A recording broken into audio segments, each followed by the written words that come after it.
કઈ વાહ technical problem થઈ ગયો એટલે કઈ ડિસ્કનેક્ટ થઈ ગયા હતા કઈ. ટેકનોલોજી.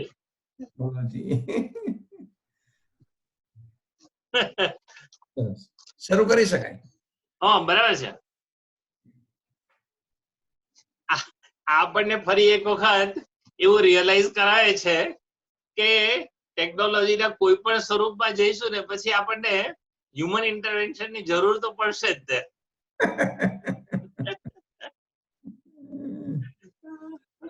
સરખું કરવા માટે કે સંચાલિત કરવા માટે પણ જરૂર પડશે. ગઈકાલે આપણે જે વિશે વાતો કરી હતી, સ્ટ્રેન્થ ને વધારે કામમાં લાવીએ, એના મુદ્દાઓ તો આપણને બધાને મળ્યા છે, પણ એકવાર આપણે એને યાદ કરી લઈએ. આ પ્રકરણ આપણે વાત કરી હતી તે પ્રમાણે આ વિષય, પ્રકરણ તો ઠીક છે પણ વિષય આપણા બધા માટે બહુ અગત્યનો વિષય છે. પોતાની અને સૌની સ્ટ્રેન્થ ઉપર આપણે બિલ્ડ કરવાનું છે. એટલે કે આપણે એક વાક્ય, એક કોન્સેપ્ટ એ આપણે બધા જાણીએ છીએ, પણ એકવાર મનમાં યાદ કરીશું તો આપણને મજા આવશે. આપણે જે શોધીએ તે આપણને મળે. આપણે જે શોધીએ તે આપણને મળે. ઉદાહરણ તરીકે આપણે પેલો જે મહાભારતનો એક પ્રસંગ કે કોઈ ગામ પાસે ગયા પછી ગુરુ દ્રોણે યુધિષ્ઠિરને એવું કહ્યું કે ભાઈ તમે બાજુના ગામમાં જાઓ અને કોઈ જેનામાં નબળી બાબતો છે એવા કોઈ લોકો વિશે જાણીને મને કહો કે એમાં એવા કેટલા લોકો છે.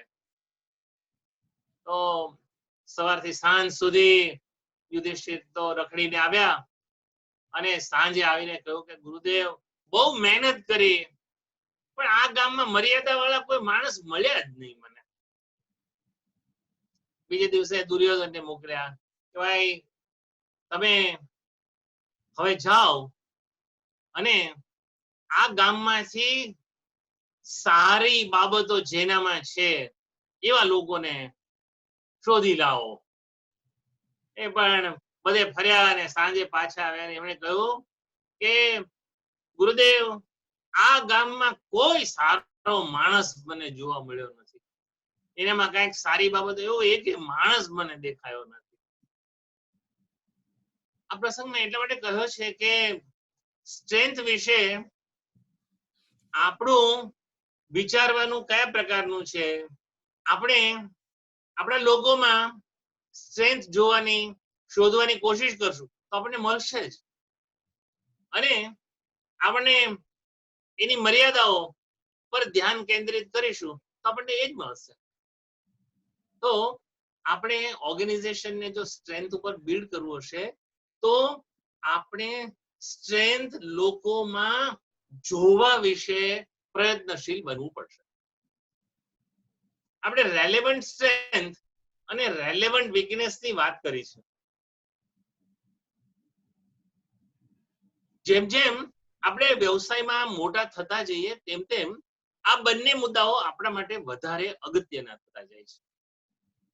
અને આપણે બધા સૌને મારી વિનંતી છે કે તમે નાના કે મોટા કોઈ પણ વ્યક્તિને લો તો લેતા પહેલા રેલેવન્ટ સ્ટ્રેન્થ અને રેલેવન્ટ વીકનેસ એ જગ્યામાં, વ્યક્તિના નહીં.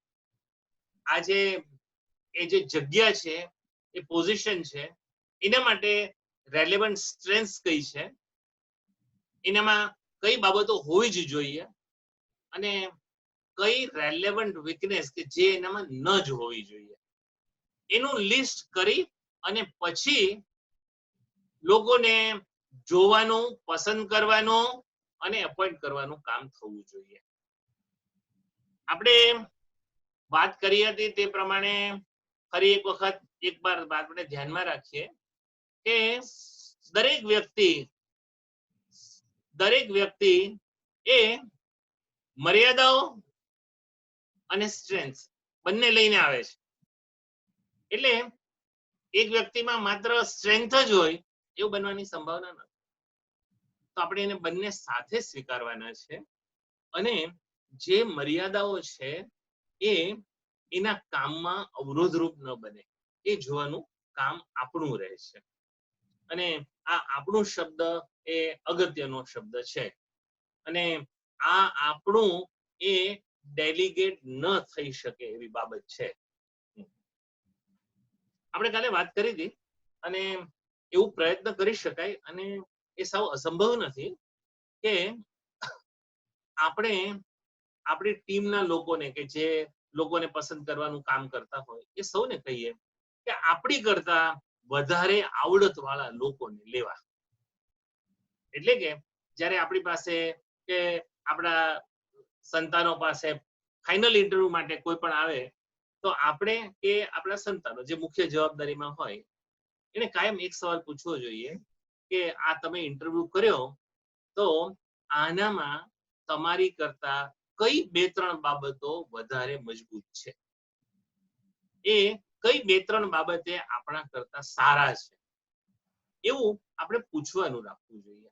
અને જો આ પૂછવાનો સ્વભાવ આપણે ઓર્ગેનાઇઝેશનમાં ઉતારી શકીએ તો વિશ્વાસથી ચાલી શકીએ કે આપણું ઓર્ગેનાઇઝેશન મજબૂત લોકોનું ઓર્ગેનાઇઝેશન બનશે.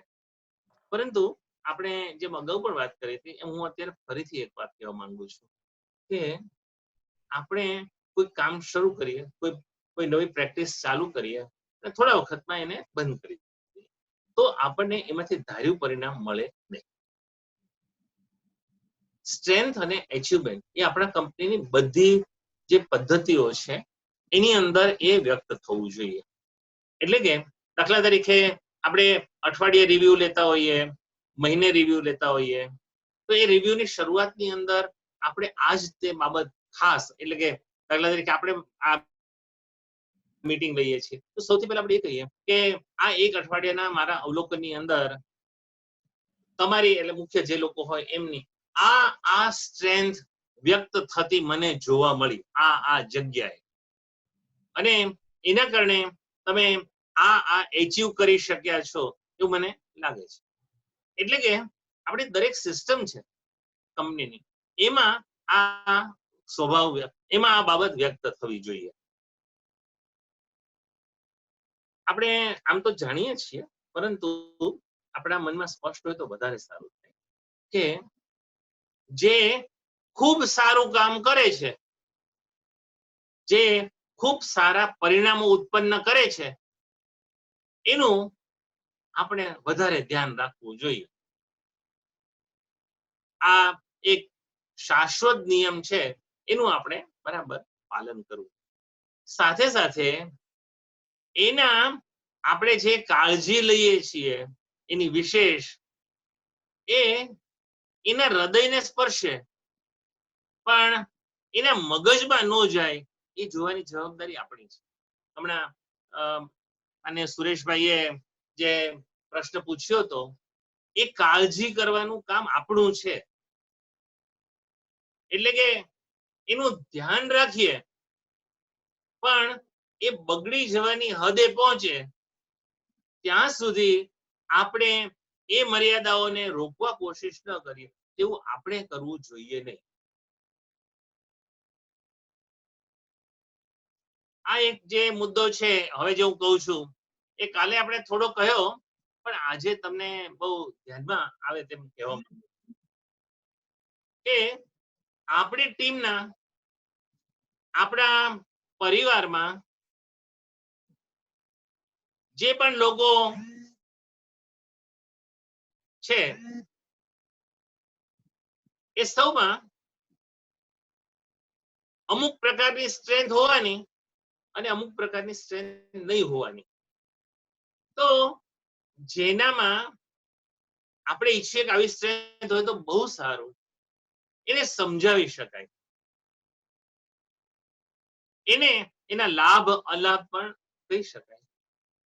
પરંતુ આ બહુ હૃદયથી કહું છું અને તમે હૃદયમાં વસાવજો કે એને વારંવાર એ વિશે ટોકવાથી ભાઈ તમને કેટલી બધી વખત મેં સમજાવ્યું કે તમારે વિગતમાં જવું જોઈએ અને તમારે વિગતમાં જવાનો તમારો સ્વભાવ બનવો જોઈએ. હવે આ બાબતે આપણે વારંવાર ટોકીશું, તેના કારણે એ વિગતમાં જતા થશે એવું માનવાને કોઈ કારણ નથી. હા, એને પ્રોત્સાહિત કરીશું તો કદાચ જશે, સ્ટ્રેન્થ એ એવી બાબત છે, સ્ટ્રેન્થ એ એવી બાબત છે કે જે વ્યક્તિની પોતાની ઈચ્છાથી એનામાં આવી શકે છે. સ્ટ્રેન્થ એક એવી બાબત છે કે જે વ્યક્તિની પોતાની ઈચ્છાથી એનામાં આવી શકે છે.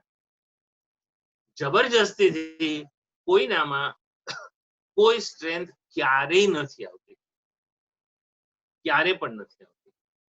બીજું, આપણે એવું જાણ્યું કે બધામાં બધી સ્ટ્રેન્થ હોતી નથી. આપણે જાણ્યું કે બધામાં બધી સ્ટ્રેન્થ હોતી નથી. તો આપણી ટીમના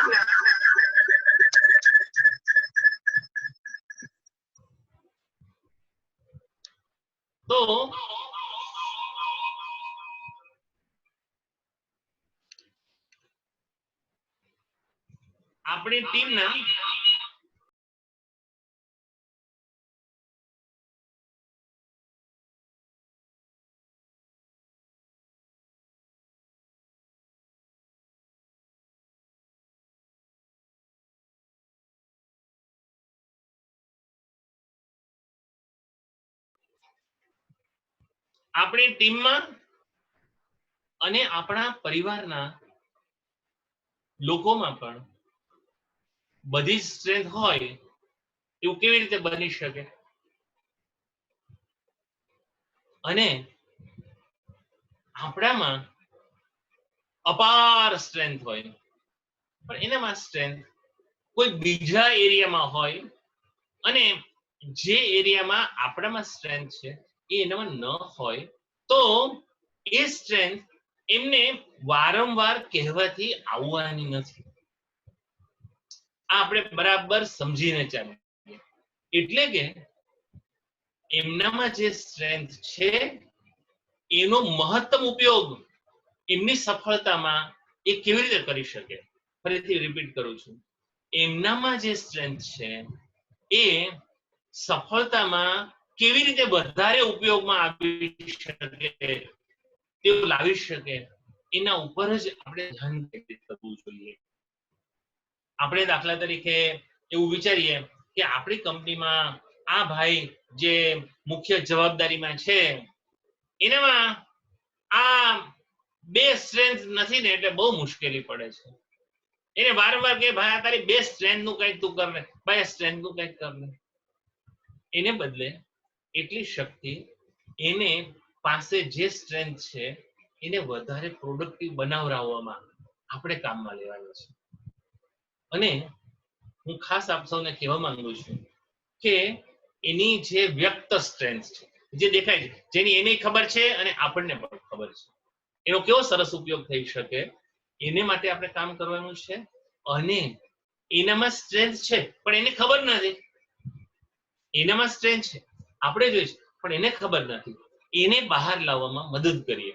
અને આ બંનેને ભેગા કરી અને જેટલી જ્યાં સફળતા મળતી હોય ત્યાં તેટલી લઈ અને સંતોષ માનીએ. આ બાબત હું સૌ કોઈ મિત્રો પોતાની સાથે લઈ જાય, પોતાના વિચારોમાં લઈ જાય અને પોતાના મનમાં એને કેવી રીતે કામમાં લાવવું એ માટે કામ કરે તો ઉત્તમ. આ સાથે આપણે કાલે એ પણ વાત કરી કે ઇફેક્ટિવ એક્ઝિક્યુટિવ અથવા તો આપણે અહીંયા બેઠા છીએ તે પોતાની સ્ટ્રેન્થ ઉપર વધારે કામ કરી અને એને અસરકારક બનાવી શકે છે. એટલે કે આપણે હવે આ એક અગત્યનો મુદ્દો આવે છે. અહીંયા બેઠેલા યુવાન લોકો માટે પણ કામનો છે ખૂબ વધારે. આપણે વિચારીએ કે કે આપણામાં કઈ કઈ સ્ટ્રેન્થ છે, એ સ્ટ્રેન્થનો હું કઈ રીતે ઉત્પાદક ઉપયોગ કરી રહ્યો છું. આજે સવારે હું સંકલ્પ કરું કે આજે મારી સ્ટ્રેન્થ આ છે, એના ઉપર મારે કામ કરવાનું છે, અને મારે સાંજે હિસાબ કરું કે આ સ્ટ્રેન્થ ઉપર મેં કામ કર્યું કે નહીં. મારામાં રહેલી રેલેવન્ટ વીકનેસ છે, એને હું રેલેવન્ટ વીકનેસ છે એને આપણે કેવી રીતે બચી શકશું, આ બાબત દરેકે કામ કરવાનું છે. એટલે કે આપણે સૌએ આપણી ટીમના લોકોને એમની સ્ટ્રેન્થ બહાર લાવવા માટે બહુ જ મદદ કરવાની છે, પ્રોત્સાહન આપવાનું છે. પરંતુ આપણી સ્ટ્રેન્થને ઉત્પાદક બનાવવા માટે આપણે એકલવ્યની જેમ કામ કરવાનું છે. માટે આપણે અહીંયા જે બેઠેલા છીએ એમાંના કોઈ લોકો કદી એવું નહીં કહીશું કે મને મારી સ્ટ્રેન્થ બહાર લાવવામાં કોઈએ મદદ કરી નથી. કારણ કે અસરકારક કામ જે કરવા માંગે છે એ સ્વયં પ્રેરણાથી કામ કરે છે. આ બાબત આપણે ધ્યાનમાં રાખીશું. આપણે જે એક બાબત આપણી સમગ્ર ટીમમાં લાવવા માંગીએ છીએ, જે આ પ્રકરણની અંદર આપણે કાલે વાત કરી હતી, એ છે કે થોડા વધુ અવરોધે અટકાઈને પાછા આવવાને બદલે એને એ અવરોધને દૂર કરી પરિણામ પ્રાપ્ત કરી અને પાછા આવીશું. આ સ્વભાવ આપણી ટીમના સૌ લોકોમાં આવે. આપણા પોતાનામાં તો એ છે, એના કારણે તો તમે આટલા આગળ વધ્યા છો, પરંતુ સૌ કોઈમાં આવે અને પ્રયત્ન કર્યા વગર માન્યતાના આધારે અટકે નહીં. પ્રયત્ન કર્યા વગર માન્યતાના આધારે અટકે નહીં, એ ખાસ જોવું જરૂરી છે. માન્યતાના આધારે અટકે નહીં નો મતલબ શું? અરે આપણે ત્યાં જઈશું તો એ ના જ પાડવાના છે, બરાબર, તો અંતિમ સૌથી ખરાબ પરિણામ ના પાડવા સિવાય તો બીજું કઈ આવવાનું જ નથી. તો પછી પ્રયત્ન શું કામ નહીં કરવો? શું કામ એ પ્રયત્નને વધારે સફળ બનવા કયા કયા રસ્તાઓનો વિચાર થઈ શકે, કઈ કઈ રીતે એપ્રોચ કરી શકાય, એવું આપણે ન કરવો. અને કદાચ અન્ય કોઈથી નહીં થયું હોય તો મારેથી કેમ ન થાય? આવો સ્વભાવ આપણા વ્યવસાયમાં જોડાયેલા નાનામાં નાના વ્યક્તિમાં હોવો જોઈએ. એટલે કે હું તમને બધાને વિનંતી કરું છું કે નાની મોટી વાતે ટીમના લોકો અટકી ન પડે, એ સ્વભાવ સમગ્ર ટીમના બધા જ મેમ્બર્સમાં ઊભો કરવા માટે આપણે પ્રયત્નશીલ રહેવું જોઈએ. કાલે આપણે વાત કરી હતી ને, એ અગત્યનો મુદ્દો છે કે જેટલા અહીંયા આપણે લોકો બેઠા છીએ તેમની જવાબદારીમાં બે મુદ્દા આવે જ છે. એક છે લોકોમાં સ્ટ્રેન્થ ઊભી કરીએ, અને બીજું કંપનીમાં અને વ્યક્તિઓમાં મૂલ્યોને ઊભા કરીએ. આપણે જાણ્યું કે મૂલ્યો એ એવી બાબત છે કે જે વ્યવસાયને કદાચ સફળ કેટલો બનાવે છે એ થોડા સમયના અંતે ધ્યાનમાં આવશે, પરંતુ મૂલ્યો વગર ચોક્કસ આપણા માટે વિનાશ નક્કી છે. એ આજે થાય છે એ કે કાલે થાય છે એ મહત્વનું નથી, પણ નિશ્ચિત આ પરિણામ આવશે. માટે મૂલ્યો વિશે આપણે જાગૃતિ સમગ્ર ઓર્ગેનાઇઝેશનમાં આવે, એ જવાબદારી આપણે ડેલિગેટ કરી શકીએ નહીં. આ આપણે બરાબર ધ્યાનમાં રાખવાનું છે. સમગ્ર આપણું સંગઠન એ પાયાના મૂલ્યો પર કામ કરે, એ જોવાની જવાબદારી આપણી છે. આપણે કાલે વાત કરી હતી, આજે ફરીથી રિપીટ કરી દઉં, બહુ નાનો મુદ્દો છે. બીજા જેવા બનવાની કોશિશ ન કરવી, બીજાના ગુણો લેવાની કોશિશ કરવી. કારણ કે આપણે જ્યારે બીજા જેવા બનવાની કોશિશ કરીએ છીએ ત્યારે એની મર્યાદા પણ આપણામાં આવી જાય, એનામાં કેટલીક નબળી બાબતો હોય ને એ પણ આપણામાં આવી જાય. માટે સારી બાબતો ગ્રહણ કરવી, પણ કોઈના જેવા ન બની જવું. કાલે એક વાત કરી હતી, આપણે બધા ધ્યાનમાં રાખવા જોઈએ છે કે જેમણે કંઈક અસરકારક બનવું છે એમણે પોતાનો મિજાજ અંકુશમાં રાખવાનો છે. ઘણી બધી વખત આપણા સૌમાં સાત્વિક અહમ ઉભો થાય છે. આપણા સ્વભાવમાં એ સાત્વિકતા એવા અતિરેકની કક્ષાએ જાય છે કે જેથી કરીને અન્યોની મર્યાદા એ આપણા માટે ગુસ્સાનું કારણ બની જાય છે. આપણે સૌએ ધ્યાનમાં રાખવાની જરૂર છે કે આ ગુસ્સો, આ મિજાજ ગુમાવવાથી કોઈ કામ થવાનું તો છે જ નહીં, પણ અવશ્ય બગડવાનું છે.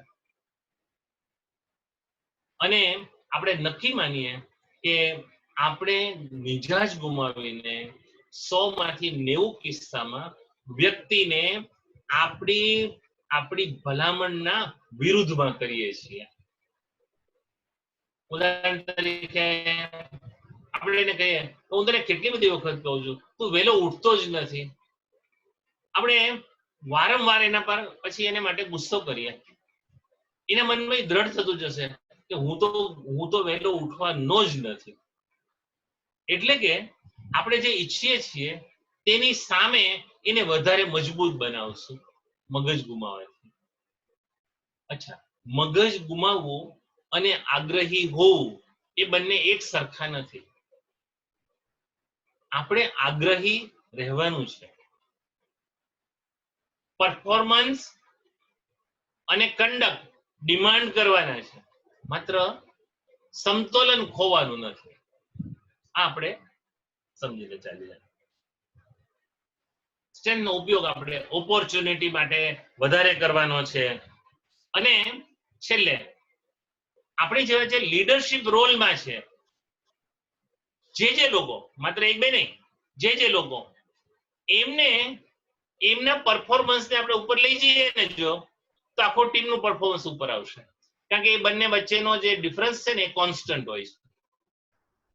એટલે લીડરનું પરફોર્મન્સ ઉપર જાય તો બાકીના લોકોને ઉપર જાય. માટે લીડર્સને આપણે સ્ટ્રેન્થ અને વેલ્યુઝ એ બેની અંદર વધારે ને વધારે મજબૂત થવા માટે મદદરૂપ થવું. આટલા મુદ્દાની આપણે ગઈકાલે વાતો કરી હતી. આજનો જે આપણો મુદ્દો છે એનું નામ છે એક સમયે એક જ કામ. ફર્સ્ટ થિંગ ફર્સ્ટ એવું નામ છે. એક સમયે એક જ કામ અને એક પછી બીજું કામ. આ બાબત બહુ જ અગત્યની છે.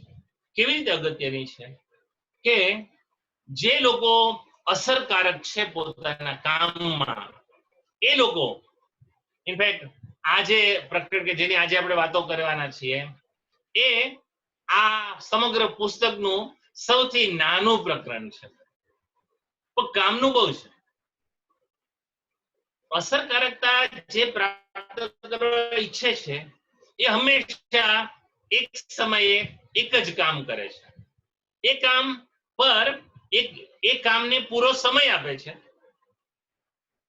એ કામ પર પૂરું ધ્યાન આપે છે અને એ પૂરું થાય પછી બીજું કામ લે છે. એટલે કે કામ કરવાના ઘણા છે. કામ કરવાના ઘણા છે. અહીંયા આપણે બધા બેઠા છે, આપણી પાસે કામ તો બહુ બધા હોય. કામ કરવાના ઘણા છે, પરંતુ એક સાથે કોઈ કરવાના નથી. કામ કરવાના ઘણા છે, પણ એક સાથે કોઈ કરવાના નથી. કારણ કે એક સાથે એ થઈ શકે એમ જ નથી. એક સાથે એકથી વધારે કામ કરવાના પ્રયત્નમાં વ્યક્તિ એક પણ કામ શ્રેષ્ઠ કરી શકતા નથી. આપણે બધા સર્કસમાં જોઈએ છીએ ને કે વ્યક્તિ છે એ એક સાથે 5, 7, 8 બોલ હવામાં ઉછાળે છે, પરંતુ એ વ્યક્તિને પણ જો એ કામ વધારે સમય સુધી કરવાનું હોય, એ આપણી પાસે આવે ને 2-4 મિનિટ એને બરાબર કરે ને પછી પાછા જતા રહે પોતે. પણ એને તે આ કામ અડધો કલાક, પોણો કલાક, કલાક કરવાનું હોય તો આ બધા બોલ નીચે જ આવી જાય. એક સાથે એક થી વધારે કામ આ બધા આપણે લઈ જઈએ આપણા હૃદયમાં સાથે.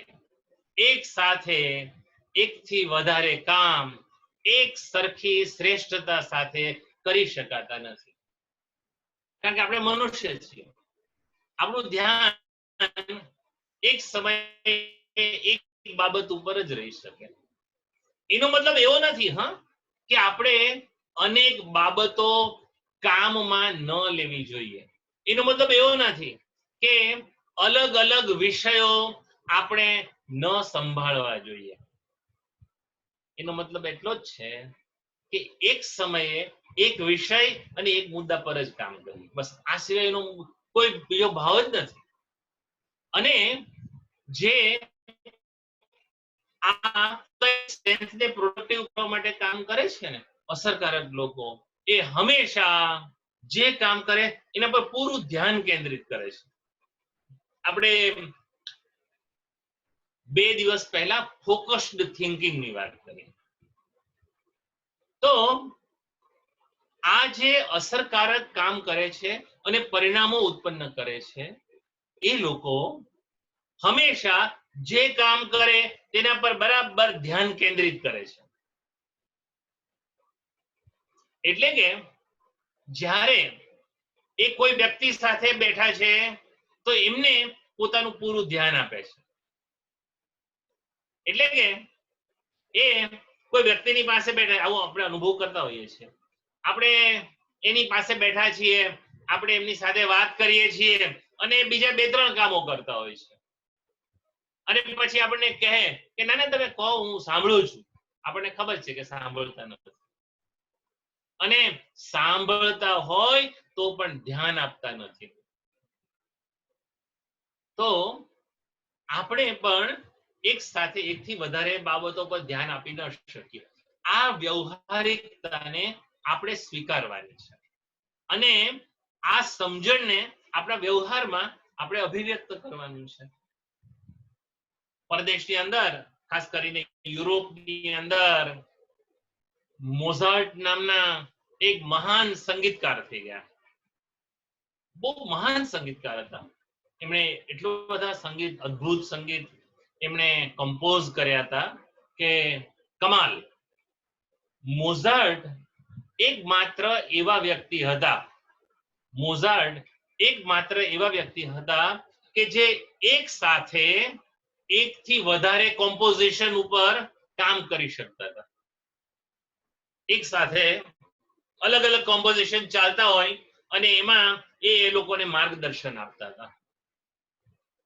મોઝાર્ટની કક્ષાના જ જે બીજા સંગીતકારો હતા, અદ્ભુત, મોઝાર્ટ જેવા જ તે, એમાંના કોઈ એકથી વધારે કોમ્પોઝિશન ઉપર એક સાથે કામ નહોતા કરી શકતા. માટે કરી શકતા ન હતા, માટે કરતા નહોતા. આ આપણા મનમાં વસાવા જેવો મુદ્દો છે કે મોઝાર્ટની જેમ એ લોકો એક સાથે વધારે કોમ્પોઝિશન ઉપર કામ કરી નહોતા શકતા. એની એમને ખબર હતી, માટે કરતા નહોતા. આપણે કોઈ મોઝાર્ટ આંત્રપ્રેન્યોર નથી. આપણે કોઈ મોઝાર્ટ લીડર્સ નથી. આપણે પણ એક સાથે એકથી વધારે કામ કરી શકતા નથી. માટે એક સાથે એક જ કામ, એને પૂરો ન્યાય આપીએ, પછી બીજું કામ લઈએ. અને આ કામની અંદર આપણને ઉપયોગી શું થાય છે? આગલા દિવસે આયોજન, આગલા દિવસે કામની વહેંચણી અને એ કામો પર આગલા દિવસે સરસ મજાનું હોમવર્ક. એ બીજા દિવસે એક સાથે એક કામને એના સમયમાં પૂરું કરી અને આગળ જવા માટે આપણને તૈયાર કરે છે. આવતીકાલે મારે કયા કામ કરવાના છે એની એટલી બધી સજ્જતા આજે થઈ જાય છે કે કાલે કોઈ કામ દોડતું દોડતું મારા બાકીના કામોની વચ્ચે આવી શકવાનું જ નથી, અને આવશે તો આપણે એને રાહ જોવડાવી શકશું, કારણ કે આપણે તૈયાર છીએ આપણી પ્રાયોરિટી વિશે. આ બાબતો આપણને એક સાથે એક કામ અને દરેક કામમાં સફળતા એના માટે આપણને તૈયાર કરે છે. એક સરસ મજાનો દાખલો તમને ગમશે. ફાર્મા કંપનીના એક ભાઈ નવા સીઈઓ તરીકે જોડાયા ફાર્મા કંપનીમાં. એમણે જોયું કે જ્યારે એ જોડાયા ત્યારે એ ફાર્મા કંપનીનું R&D ના ક્ષેત્રે કોઈ બહુ મોટું નામ નહોતું. એટલે જે દેશમાં એ હતું ને એમાં એની કઈ મોટી ઓળખ નહોતી. તો વિશ્વ કક્ષાએ તો ક્યાંથી ઓળખ હોય? પણ એમણે વિચાર્યું કે આપણે આવતા વર્ષોમાં આ કંપનીને જો આગળ લઈ જવી હશે તો શું કરવું જોઈએ? તો શું કરવું જોઈએ એના મુદ્દા એમણે લખ્યા. પછી સૌથી પહેલા શું કરવું જોઈએ એ એમણે શોધી કાઢ્યું હતું કે ભાઈ આપણી કંપની ફાર્મા ઇન્ડસ્ટ્રીમાં છે, તો ફાર્મામાં પ્રતિષ્ઠા ઉત્પન્ન કરવા માટે સરસ R&D હોવું જરૂરી છે. R&D ડિપાર્ટમેન્ટ નહીં, પરંતુ R&D ની અંદર સરસ મજાનું દાખલારૂપ કામ આ કંપની કરે છે એવી શાખ ઊભી થવી જોઈએ. જો એવી શાખ ઊભી થાય તો ફાર્મા ઇન્ડસ્ટ્રીમાં નામ બને. તો એમણે શું કર્યું?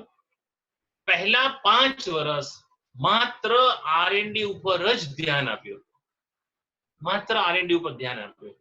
તો ધ્યાન કેવી રીતે આપ્યું? હવે જે હું કહું છું ને તમને બહુ ગમશે. એમણે શું કર્યું? પોતાના દિવસનો મોટો ભાગ એટલે કે 50% અને વધારે સમય એમણે R&D ઉપર આપ્યો. સમય એ મોટો રિસોર્સ છે.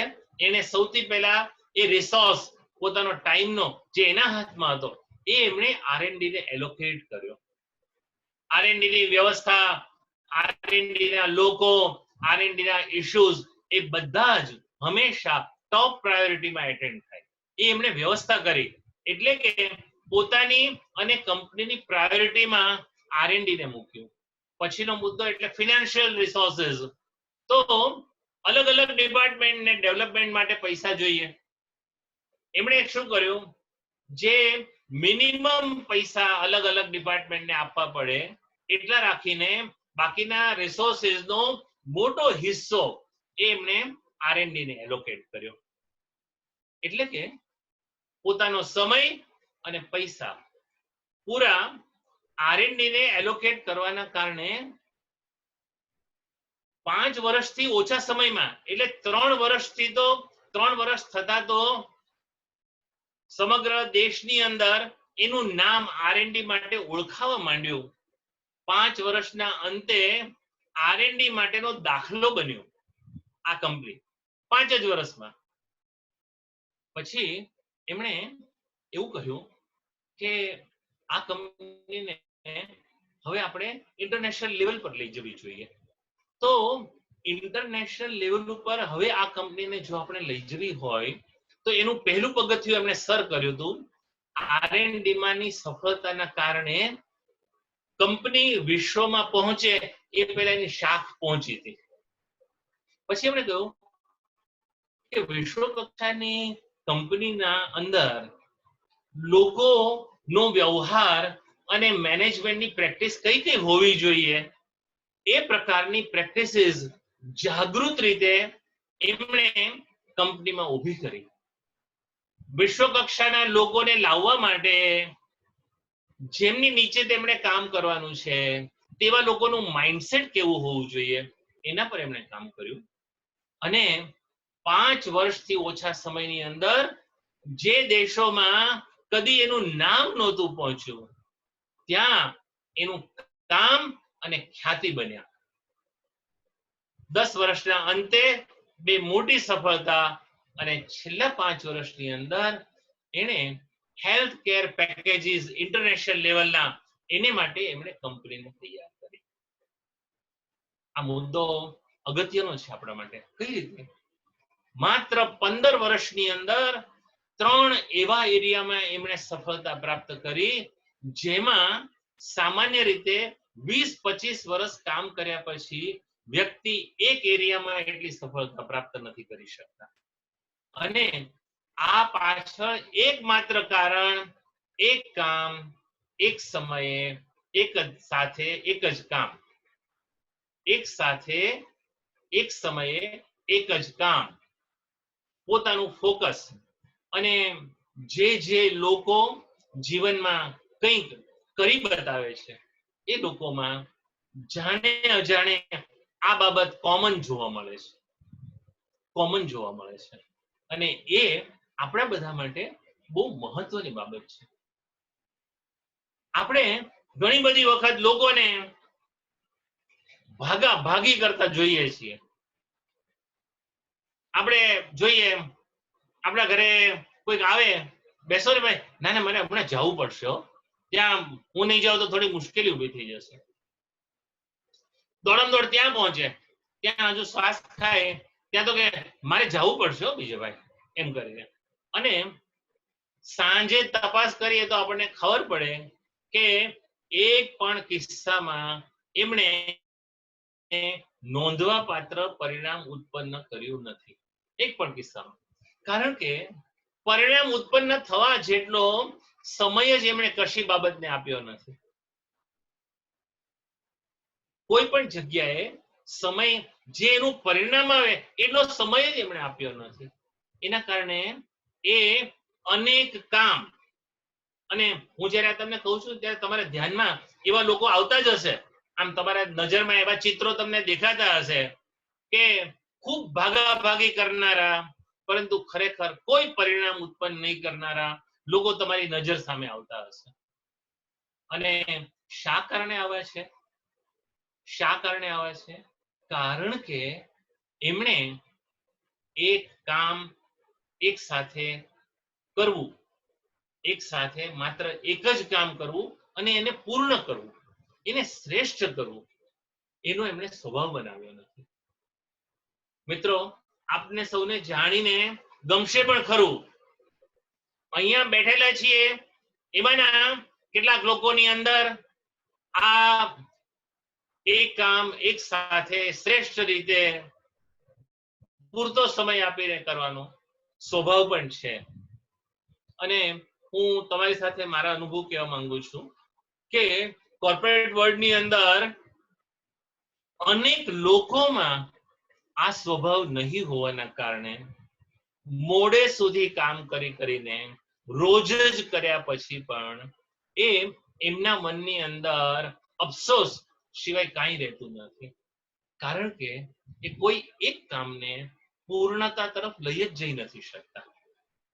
અને તમે બધા જ, આપણે બધા અહીંયા બેઠા છીએ, આપણે વ્યવસાયીઓ છીએ.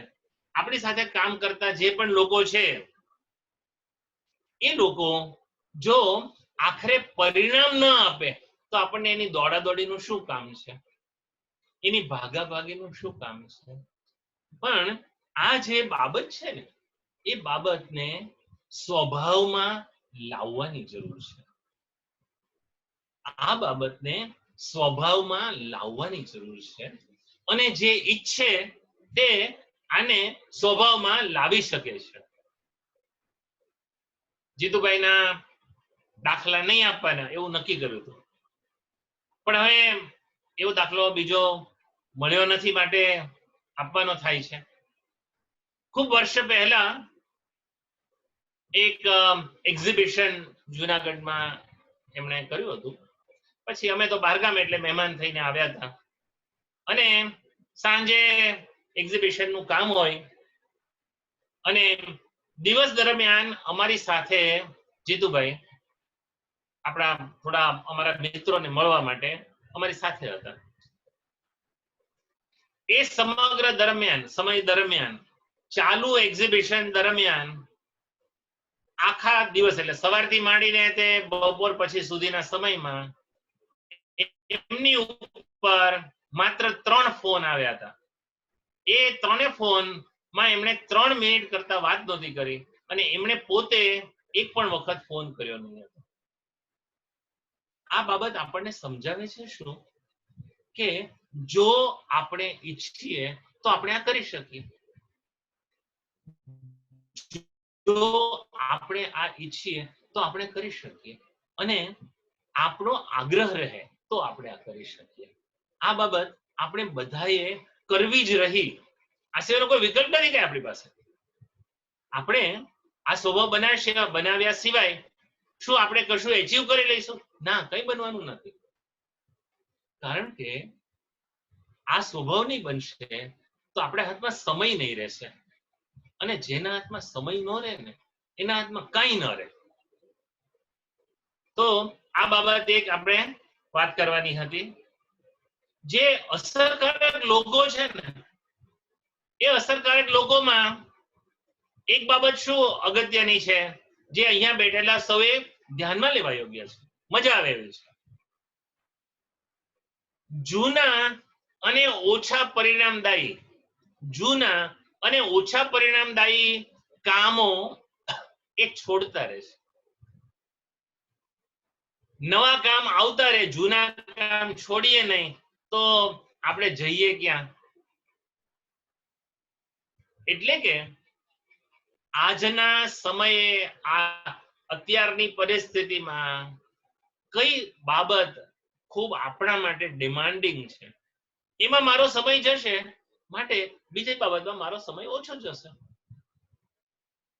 પણ આ કાળજી આપણે જ કરવી પડશે કે કઈ બાબતને આપણે છોડવા ઈચ્છીશું અને જાગૃત રીતે છોડવી પડશે. સરકારનું તમે જાણતા હશો કે સરકારમાં યોજનાઓ ચાલુ થાય એ પછી યોજનાઓ બંધ જ ન થાય કોઈ દિવસ.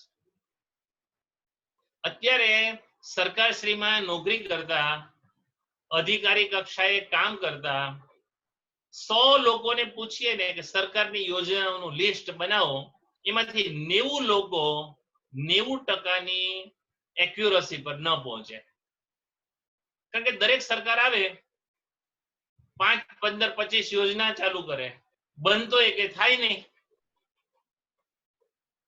આમાંથી આપણે શીખવાનું એ છે કે આપણે તો બંધ કરવું પડશે. આપણે જે ઓછું પરિણામદાયી છે એને તો બદલવું પડશે. એ આપણું પ્રિય છે પણ બદલવું તો પડશે. દાખલા તરીકે જ્વેલરીમાં કોઈ એક ડિઝાઇન એ આપણી મોનોપોલી છે, આપણે બહુ જ સરસ કામ કરીએ છીએ, પરંતુ સમય જતા અંદાજ આવ્યો કે હવે લોકોની એ પસંદગી જ નથી. પરંતુ આપણી પસંદગી છે, પરંતુ આપણને આગળ લઈ ગયેલ છે, માટે હવે એને તો ચાલુ રાખવી પડશે. એ મમત્વમાંથી આપણે બહાર આવવું પડશે. અને આ મમત્વ એ માત્ર પ્રોડક્ટ માટે નહીં, બધી બાબતમાંથી બહાર આવવું પડશે. ઉદાહરણ તરીકે આપણને ખબર પડે કે દિવસના 3 કલાક આપણે કોઈ એક વ્યક્તિ સાથે જ વિતાવીએ છીએ, પણ સમય જતા કોન્ટ્રીબ્યુશન ખાસ એટલું મળી નથી રહ્યું, તો સમય જતા એ 3 કલાકમાંથી એ વ્યક્તિ સાથેના સમયનો આપણે ઘટાડો કરવો પડશે. તો એ તે ક્ષણે શું જરૂરી, શું અગત્યનું, શું પ્રાયોરિટી પર, એમાં આપણો સમય અને પૂરો સમય એ આપણે માટે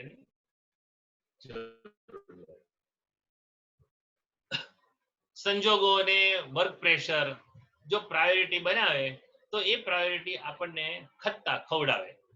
કારણ કે પ્રાયોરિટી આપણે નક્કી કરીએ, આપણા ડિસિશનથી એ નક્કી થશે તો આપણે કમાન્ડ કરી શકશું. નહીં તો વહેતા પાણીમાં વહેતા તણખલા જેવા આપણે રહીશું. અને એ ન રહેવા માટે આ જરૂરી છે. એક સમયે એક જ કામ અને શ્રેષ્ઠ.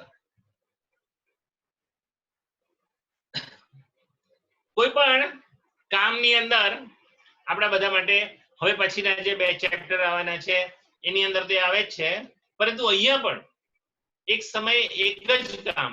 તો એ એક કામ આપણે કયું કરીશું? તો આપણી પાસે આપણી ટીમના લોકો એનાલિસિસ મૂકશે કે ભાઈ આ ફલાણાના વ્યાપારી, આ ફલાણી બાબત, આ ફલાણા આટલા બહુ અગત્યના કામો છે, પણ આપણે કોને પહેલો ક્રમ આપીશું એ નિર્ણય આપણો છે. એ આંગળી ઉપરનું કામ આપણું છે. અને એ કામ છે ને એ સમજ અને હિંમતનું છે. એ કામ ટેકનોલોજીનું નથી, એ કામ સાયન્સનું નથી. સાયન્સ એનાલિસિસ કરીને આપશે, ટેકનોલોજી પ્રાયોરિટી પોતાની રીતે બતાવશે, પણ આપણે કઈ પ્રાયોરિટી કરવી છે, સ્વીકારવી છે, એનો નિર્ણય આપણો છે. અને એ નિર્ણય કરવાનું કામ રિપ્લેસ થવાનું નથી, કારણ કે આપણી જવાબદારી આપણી છે. આપણે જે કામ કરીએ કે ન કરીએ એની જવાબદારી આપણી પોતાની છે, બીજાની નથી. પ્રાયોરિટી ફિક્સ કરવા માટે કંઈક 4 મુદ્દા ડ્રકરે બતાવ્યા છે. મજાના છે મુદ્દા. ડ્રકરે કહ્યું, એને પહેલો મુદ્દો કયો અને આપણા માટે બહુ અગત્યનો, ભૂતકાળ નહીં પરંતુ ભવિષ્ય ને ધ્યાનમાં રાખીને પ્રાયોરિટી નક્કી કરો.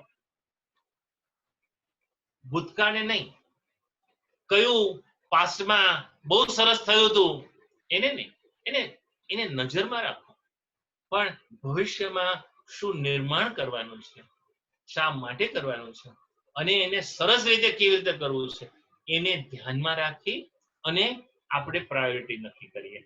એટલે કે એક સાથે એક કામ કરવું છે, તેમાં પહેલું કામ કયું કરવું જોઈએ, તો જે ભવિષ્યના નિર્માણમાં ઉપયોગી થાય છે, જે ભવિષ્યના નિર્માણમાં ઉપયોગી થાય છે અને જે ભવિષ્યના ટીમ લીડર્સને બનાવવામાં પણ ઉપયોગી થાય છે.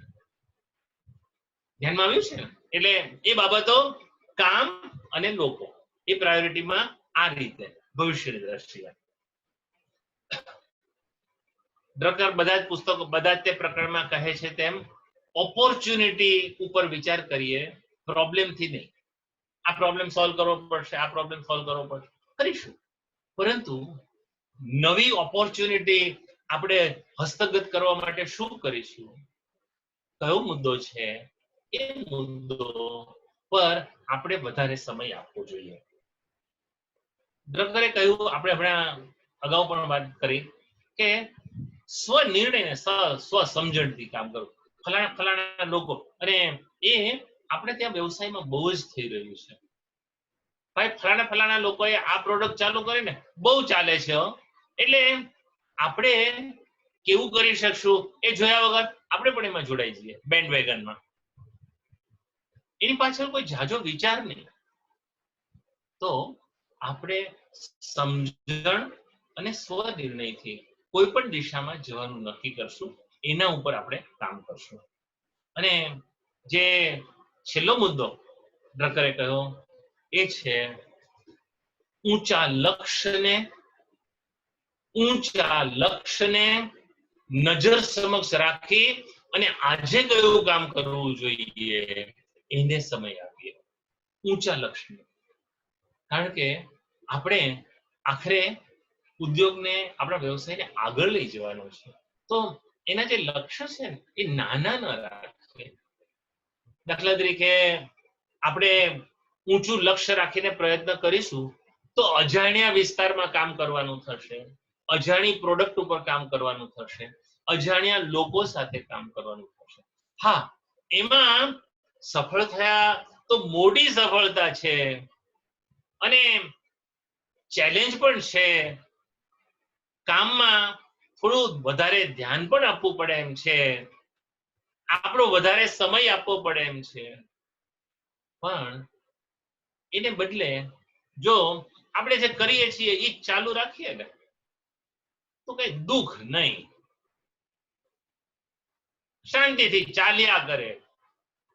હા, પ્રગતિ નહીં થાય, શાંતિથી ચાલ્યા કરે.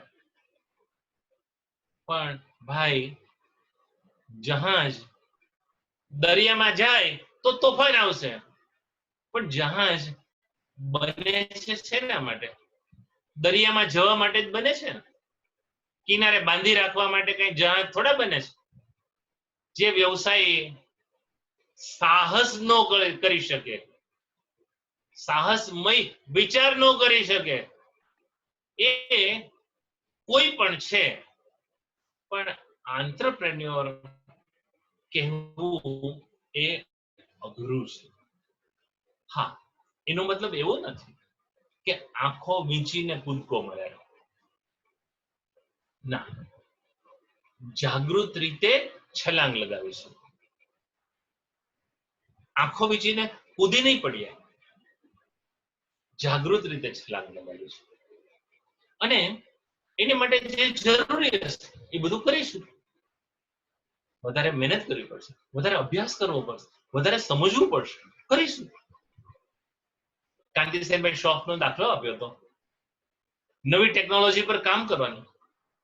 જેમનું માર્ગદર્શન એક્સેલ ઇન્ડસ્ટ્રીને સતત મળતું રહ્યું હતું, એ તો 1968માં એમનું અવસાન થઈ ગયું હતું. દેશના મોટા સાયન્ટિસ્ટ હતા ચાંપરાજભાઈ શ્રોફ. આ બધી જવાબદારી કાંતિસેનભાઈના ઉપર આવી પડેલી હતી. અને એ સમયે કાંતિસેનભાઈ ની ઉંમર 40ની આજુબાજુની. પરંતુ એમણે શું કર્યું? એમણે જોયું કે એક્સેલ ઇન્ડસ્ટ્રીઝે જો ગ્રોથ હોવું હશે તો નવી પ્રોડક્ટમાં જવું પડશે. તો એમણે પ્રોડક્ટ્સના અભ્યાસનો સ્વભાવ બનાવી દીધો.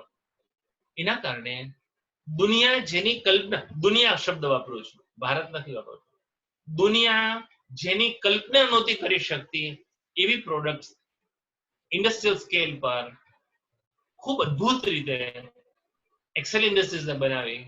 અને એને માટે એક્સેલ ઇન્ડસ્ટ્રીઝને કાંતિસેનભાઈ શ્રોફે તૈયાર કરી.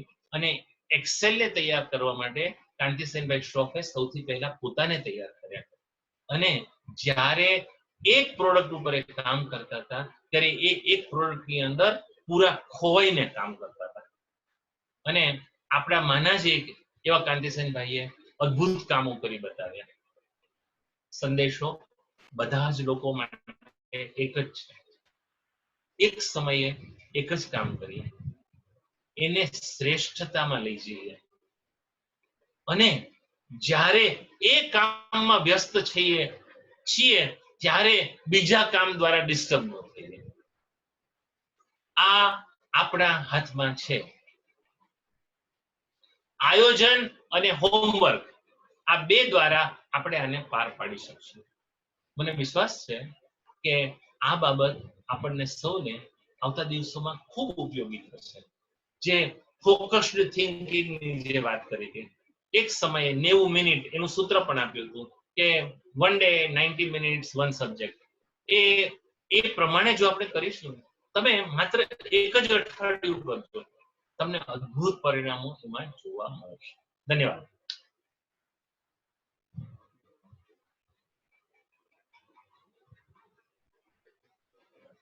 આપણે જો કોઈ પ્રશ્નો હોય તો આપણે પૂછીએ, પણ પ્રશ્ન હોવા જરૂરી નથી. આપણે જેટલી વાતો કરીને એમાં એક બે મુદ્દા આપણને બહુ ગમ્યા, દાખલા તરીકે કાર્યક્રમ સરસ રહ્યો એવું નથી કહેતો, એવું આપણે વાત કરવાની આવશ્યકતા નથી. પરંતુ આ મુદ્દો મને ગમ્યો, આ મુદ્દા પર મને લાગે છે કે હું કામ કરીશ, એવી બાબતો હોય ને એ તમે શેર કરો, મજા આવશે. અને પૂછવાની તો છૂટ છે જ. હિમાંશુભાઈ, મારું નામ છે અશોક મીનાવાલા. અને જાણું છું, એવી રીતે જાણું છું કે 11મી નો વર્કશોપ, પેલું જે વેબિનાર હતો ને, એ મેં ઓબ્ઝર્વર તરીકે આખો સાંભળ્યો હતો. અને મને તમારા માટે બહુ માન થયું છે. અને તમારા જે સાથીઓ હતા એમને પણ મારા મિત્ર વર્તુળોમાં 100-200 લોકોને એના વિશે ખૂબ સારું લખી મૂક્યું. ઓહ, થેન્ક યુ વેરી મચ. એ અદ્ભુત તમે કરે. પ્લીઝ હવે તમે આગળ વાત કરો. ને અમે બેન આજે શરૂ કરેલું ને, એ શરૂ કોઈ આઈડિયા નહોતો કે કોઈ વસ્તુ નથી. 21મી માર્ચે બંધ થયેલું ડિક્લેરેશન અમારું મુંબઈમાં. અને અમે વિચાર્યું કે અઠવાડિયું તો નીકળી ગયું છે. અને હકીકતમાં જુઓ તો કામ કાંઈ છે નહીં અને આ જે અત્યારે લાઈફસ્ટાઈલ આપણે જીવી રહ્યા છે ને જો આ જો ચાલુ રહી અને જો આવી રીતે કદાચ જો બીજો હજુ અઠવાડિયું 15 દિવસ કાઢવાનો વારો આવી ગયો તો હાલત ખરાબ થઈ જવાની છે અને હાડકા બધા ખરાબ થઈ જવાના છે, બરાબર છે, આદતો બગડવાની છે. બેસ્ટ છે કે આપણે કોઈ એવો વિષય ઉપર ડિસ્કશન રાખીએ જે આપણે ચર્ચાઓ કરી શકીએ. તમે એકવાર ફોન ઉપર 4 જણા કોન્ફરન્સમાં કરતા હતા, મેં આ ઓલરેડી સબ્જેક્ટ ઉપાડી લીધો હતો મહિના પહેલા જયારે આની ચર્ચા શરૂ થઈ ગઈ હતી. આપણે હવે કોઈ પણ જાતના કોન્ફરન્સીસમાં we don't need to meet. આપણે ચર્ચા જે કરશું એ કોન્ફરન્સ ઉપર કરશું ને ઓન વિડીયો. બધા નવા મોડલ્સો થઈ ગયા ને ઝૂમ કરીને એક નવું આવેલું છે, મેં ચેક કર્યું છે ને આપણે ટ્રાય કરીએ. અમારામાંથી બધાએ કીધું કે આ તો આવી રીતે મીટિંગ થઈ જ ન શકે ને આ કોઈ પ્લેટફોર્મ જ નથી આ ચર્ચા કરવાનો ને આવી રીતે કેમ તમે નક્કી કરી શકો. મેં કીધું આ ટ્રાય કરવામાં કઈ વાંધો નથી. તો અમારા જે એક ડિસ્કશન ગ્રુપ હતું એમાં આ વાત પડી ગઈ. આ હશે ઓલમોસ્ટ અરાઉન્ડ 5મી કે 6મી માર્ચનું. પછી મેં કીધું જે અમારી ચર્ચાઓ થતી હતી 17-18મી માર્ચે કે મેં કીધું આપણે 100% હવે કરવા જેવું છે. વી start A series of seminars અને એને બ્રાન્ડ કરીએ પહેલા તો. શું કામ આમાં કોઈ એક વ્યક્તિ બોલતું નથી, આમાં ઘણા વ્યક્તિઓ બોલે છે અને આ લોકો પોતાના વિચારો મૂકે છે અને પોતે બોલે છે. એટલે આપણા માઇન્ડ એન્ડ સ્પીચ છે, બે વસ્તુને જોઈન્ટ કરશું તો એક બહુ સારું આનું મિનિંગ થશે. અને it is not copy from anywhere. આપણે why not we try and do something like this. અને અમે લોકો બોલતા વિચારતા 4 જણા એક ફોન કોલની અંદર અમે નક્કી કરી નાખ્યું, એક 15 મિનિટના ડિસ્કશનમાં કે કરીએ ચાલો. અને મેં એનું બ્રાન્ડિંગ કરી નાખ્યું, ચાલુ કરી નાખ્યું, બુકિંગ કરી નાખ્યું, રજીસ્ટર કરી નાખ્યું ને અમે 100 જણાની લિમિટથી સ્ટાર્ટ કર્યું કે 100 જણા વાળું પેકેજ લઈએ, 100 ભેગા કરતા નાકે દમ થઈ જવાનો છે. અને આગલે દિવસે રાતે જયારે ફર્સ્ટ ડે હતો ત્યારે મેં કીધું કે આ 100 જણાનું છે ને આપણે કદાચ વધારી દઈએ તો વધારે સારું. જો 100 ક્રોસ કરી ગયા ને તો સારું ખરાબ થઈ જશે, આપણી ઇજ્જત ખરાબ થઈ જશે. આપણે રાતે અમે 100નું જે પેકેજ હતું ને એ એક્સટેન્ડ કરાવ્યું. બરાબર. અને 1000 કરી. એટલું જ જે મીટિંગ થઈ અમારી એમાં 455 લોકો જોઈન થયા અને રિવ્યુ બહુ સારો આવ્યો. એટલે અમારામાં થોડી હિંમત આવી. At least this thing can work. And 455 પીપલને અમારે જો ભેગા કરવા હોય તો બેન્ક્વેટ હોલ બી કોઈ મુંબઈમાં નથી જે એક સાથે એકોમોડેટ કરી શકે પરફેક્ટ રીતે. અને આ તો ઘરે પગ ઉપર ચડાવીને શાંતિથી બેસીને એક બાજુ જમતા જાય ને બીજી બાજુ સાંભળતા જાય. આ જે ફેસિલિટી છે એને તો કોઈ બીટ કરી શકતું નથી. કે હું તમારી વાત બી સાંભળું છું ને મારી ચા બી પીવું છું ને નાસ્તો બી કરું છું. તો આવી રીતે મજાકમાં કરતા કરી લીધું સ્ટાર્ટ. 2 દિવસમાં અમે ગોઠવીને સ્ટાર્ટ કરી દીધું. અમારે રિટેલ ગુરુ છે એને બોલાવ્યા ને એમનેથી શરૂઆત કરાવી દીધી. અને પછી કહેવાય ને કાર્ય શરૂ કરો એટલે સંઘ જોડાતો જાય ને દુનિયા ભેગી થતી જાય તમારી. આપણો સબ્જેક્ટ જે આજનો હતો ને બહુ ઇન્ટરેસ્ટિંગ હતો કે કોઈ પણ એક વસ્તુ કરવી. અને આ મારા ગ્રાન્ડફાધર હંમેશા કહેતા એક જ કામ એક સાથે કરો. મને કોઈ પણ વખત એક જ કામ એક સાથે, 2 વસ્તુ એક સાથે નહીં કરવાની. અને that was so interesting that અમે લોકો એ યંગ એજમાં સમજતા નહોતા. અને એટલી બધી એનર્જી અને મલ્ટીટાસ્કિંગ જો ન આવડે તો કે નમાલો છે, આનામાં દમ નથી. અને પણ વડવો આપણા ઓલવેઝ કે નહીં એક જ વસ્તુ એક સાથે કરવાની. જમતા હોય ત્યારે ખાલી જમવાનું, વાતો નહીં કરવાની. જમી લીધા પછી આરામ કરવાનો, કોની સાથે બોલવાનું જ નહીં. અને જયારે ધંધામાં બેઠા હોય ત્યારે બોલ્યા સિવાય બીજું કઈ કરવાનું નહીં. આપણને સમજાવતા હતા કે અત્યારે આપણે પુસ્તક દ્વારા જોઈએ છીએ પણ બહુ મોટું ડાપણ એમાં હતું. બહુ ડાપણ હતું. આપણે જે રીતે એને 1.25 કલાક આપે જે એક જ પોઈન્ટ ઉપર જે ડિસ્કસ કર્યું છે, હા. you require tremendous knowledge and understanding to speak on this one small point. અને આપે જે રીતે એને ટર્ન અરાઉન્ડ કરીને લઈ આવ્યા છો, I must salute you for the excellent presentation. I must say that. અને thank you Jitubhai, you invited me. હા, હું હમણાં જીતુભાઈ એટલે તમને હું કહેવાનો જ હતો કે તમારા સંપર્કમાં જીતુભાઈ જ મને લાવ્યા, કારણ કે એમણે જ મને સજેસ્ટ કર્યું કે તમે આ જુઓ. અને આમ મેં તો તમારું શરૂ થયું ને એની પહેલાથી હું તૈયાર થઈને બેઠો હતો અને સાવ પૂરું થયું ત્યાં સુધી. અને હું તમને ખાસ અહીંયા તમે સામે છો માટે બે શબ્દ કહું છું કે તમારા વ્યવસાયને તમે લોકોએ બહુ ઇજ્જત અપાવી છે.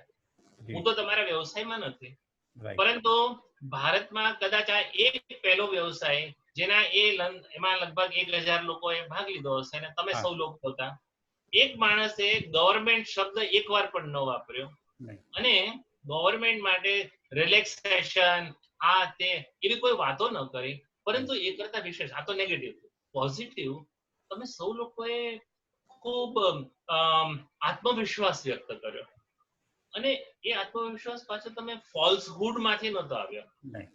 તમે કહ્યું કે આપણે આપણા વેલ્યુઝને આપણા ફંડામેન્ટલ્સને ફોલો કરીશું તો આવતીકાલ આપણી જ છે. જે આપણી જ છે એ તમે જે કહ્યું, આપણો ગ્રાહક આપણો જ રહેવાનો છે, આપણે એને ઇજ્જત આપીશું, આપણે એની કાળજી વગેરે વગેરે બધા સરસ મુદ્દા હતા. પરંતુ મને લાગ્યું કે તમે બહુ મોટું કામ કરો છો. બસ એટલું. આ તો તમે રૂબરૂ મળ્યા એટલે તમને આ વાત કરી.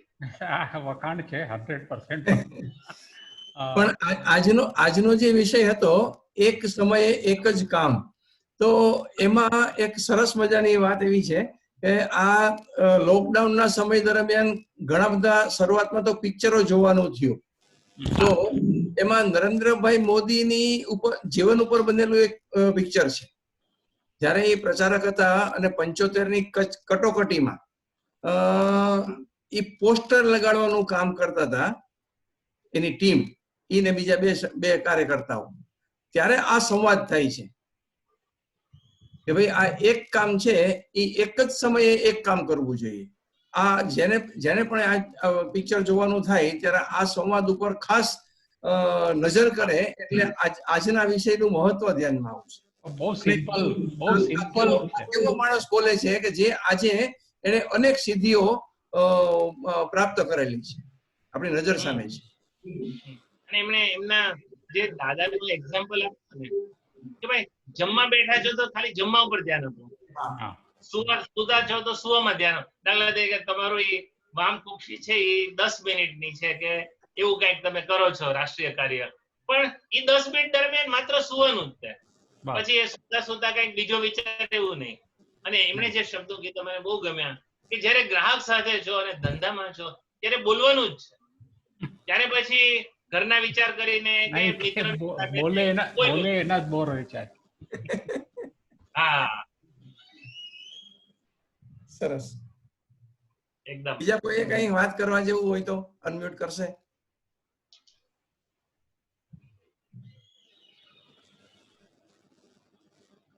ભાવિન, કમલજીતભાઈ ચૌહાણ કે હાથ ઉપર કરે છે. હાજી, કમલજીતભાઈ ચૌહાણ. આજે પૂર્વી બેન ને તે બોલાવો. હા, એ કે હાર્દિકભાઈ કોઈ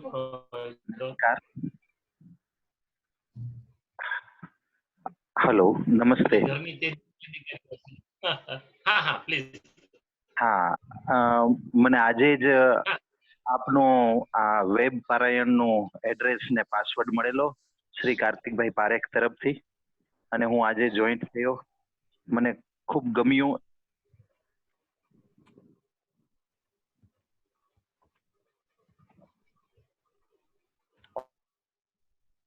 એનાલિસિસ કરી અને મેં આ સમય દરમિયાન મૂક્યું, અને આપની જે વાત હતી એ મને એ તરફ જતી જોવા મળી ને મને બુસ્ટિંગ મળ્યું કે હું અત્યારે જે લોકડાઉન સમયમાં જે કરી રહ્યો છું, સેલ્ફ એનાલિસિસ નો સમય છે મારો, એમાં તો મને બહુ જાણવા મળ્યું. બધામાં બધી સ્ટ્રેન્થ નથી હોતી, આ વાક્ય મને ખૂબ જ ગમ્યું. કારણ કે એ વસ્તુ સ્વીકારવી મારામાં નથી, એ નથી સ્વીકારવું એ મોટું જ્ઞાન છે, અને છે એને હાઇલાઇટ કરવી એ ખૂબ સારી બાબત છે. એક સમયે એક જ કામ અને એક પછી બીજું કામ, એ પણ મને આપની વાત ખૂબ જ ગમી અને હું ધીમે ધીમે એના ઉપર કામ કરી રહ્યો છું. ભવિષ્યમાં મને આના ઉપર વધુ સફળતા મળશે એવું આજની તમારી વાત ઉપરથી લાગ્યું. હું અત્યારે સ્ટીફન કોવી સાહેબની બુક વાંચું છું. ઓકે. હા, એમની અંદર પણ અત્યારે હું એ જ મુદ્દા ઉપર પહોંચ્યો છું કે ફર્સ્ટ ઇઝ ફર્સ્ટ. પહેલું અને પ્રાયોરિટી પહેલી આપો. તો મને બહુ ગમ્યું. મોઝાર્ટનું એક્ઝામ્પલ સાહેબ આપે જે આપ્યું, અને પ્રાયોરિટી માટેના 4 મુદ્દાઓ એ ડ્રકર સાહેબના, એ ખૂબ જ ઇફેક્ટિવ આજે મને ફરી પાછા યાદ આવી ગયા. Thank you again. Thank you very much sir. All the best. સરસ તમે શેર કર્યું. એટલે પ્રવીણભાઈ વૈદને અનમ્યુટ કરો. પ્રવીણભાઈ કઈ કહેવા માંગે? હાજી. સૌથી પહેલા તો પ્રોગ્રામ અરેન્જ કરવા બાબત જીતુભાઈ તો અભિનંદનના પાત્ર છે, પણ હિમાંશુભાઈને બી પ્રવીણભાઈ માટે મારે 5 સેકન્ડ કંઈક કહેવું છે. બોલીએ પ્લીઝ, તમને સાંભળવામાં આનંદ છે. એમણે 2 દિવસ પહેલા 3 દિવસ પહેલા ખૂબ વેલ્યુ એડ કરેલી જીતુભાઈ. એમને એક સરસ મજાની સમજણ ઊભી કરવામાં કે નવા વિચારો વિશેની વાત કરવામાં એમણે બહુ સરસ વાત કરી હતી. એટલે હું આમનું કહેતો હતો પ્રવીણભાઈ, જીતુભાઈ. હા, બરોબર છે. આપણે પેલો હવે પ્રવીણભાઈ મુન્નાભાઈએ જે સવાલો કર્યા અને પછી આપે જે જવાબ આપ્યો તો એની વાત કરે છે. જી બરાબર છે. એમણે ઉત્તમ રીતે જવાબ આપ્યો હતો. એ બહુ લોજિકલ એવું. હા, હવે પ્રવીણભાઈ થેન્ક યુ. હું તો એકચ્યુઅલી આપને એક ખાસ અભિનંદન શેના માટે આપું છું કે આપણે જે બુકનું અનુવાદ સ્વરૂપે કે જેનાથી લોકોને સમજણ પડે અને આપણે ત્યાં એ વસ્તુની લોકોને જાણ સરખી રીતે પહોંચે, તો ઘણી જગ્યાએ આવા પ્રોગ્રામો થતા હોય છે, પણ એ પ્રોગ્રામની અંદરમાં એટલું વધુ પડતું સમજણ આવી નથી શકતી. ખાલી ભાષાનું રૂપાંતર થાય છે, અને ભાષાના રૂપાંતરમાં ફેર શું પડે છે કે દરેક પોતાની ભાષાની એક છાપ હોય છે. અંગ્રેજી ભાષાની અંદર અડધું અધૂરું બોલો તો સામેવાળો પૂરું સમજે.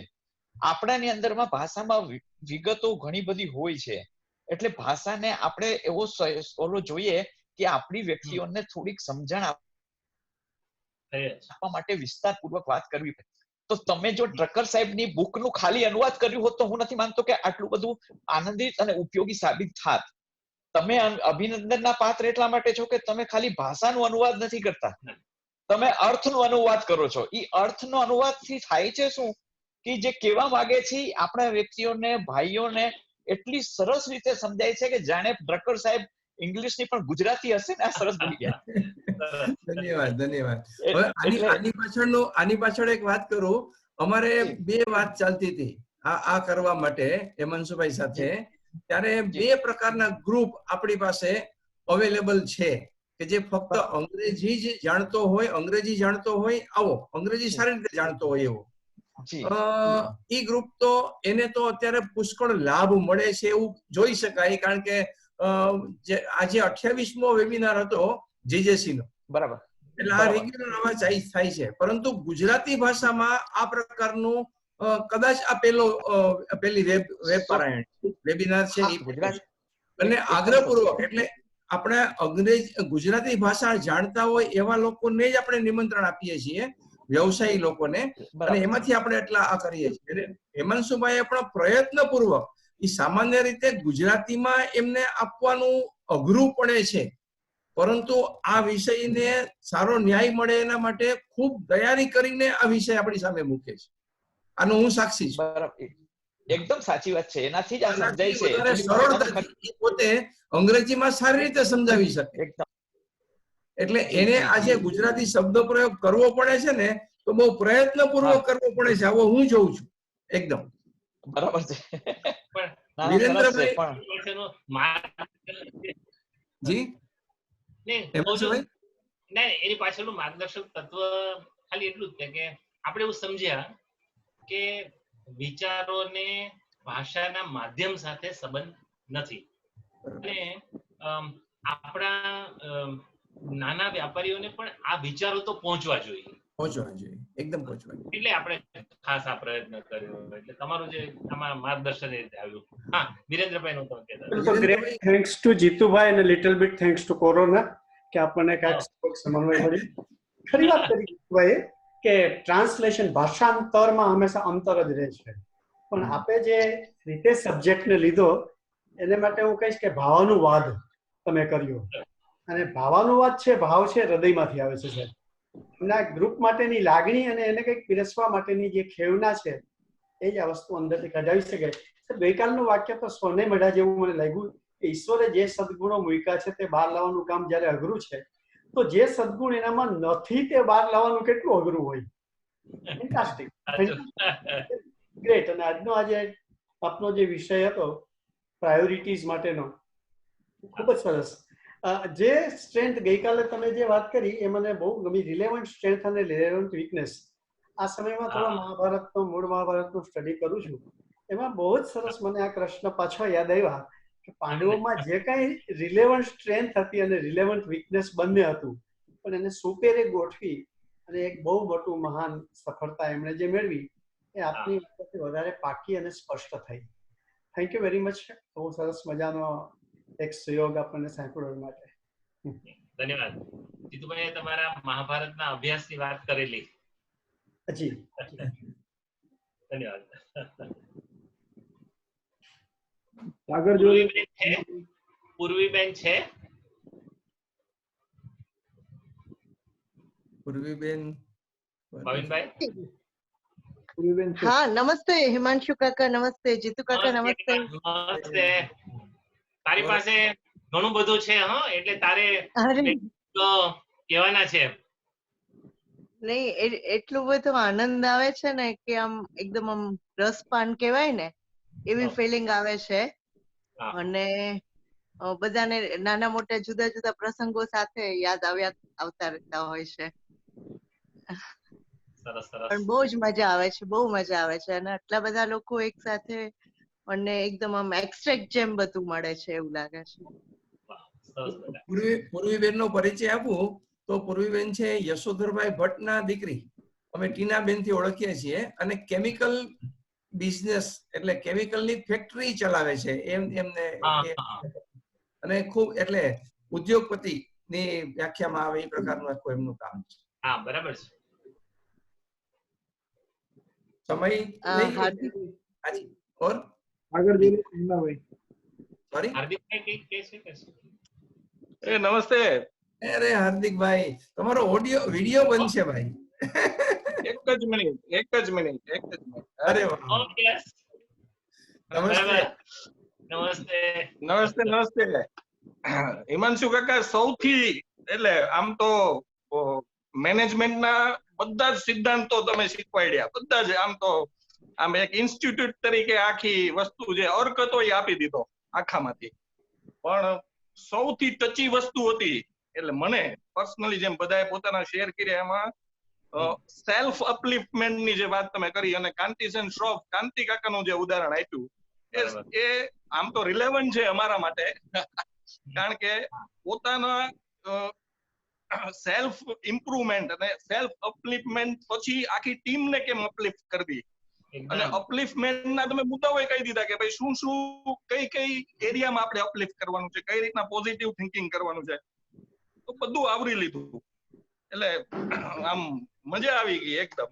એક જ સાદી ભાષામાં કહું તો. અમે શરૂ થયું ને પહેલા તમને યાદ કર્યા હતા. જી.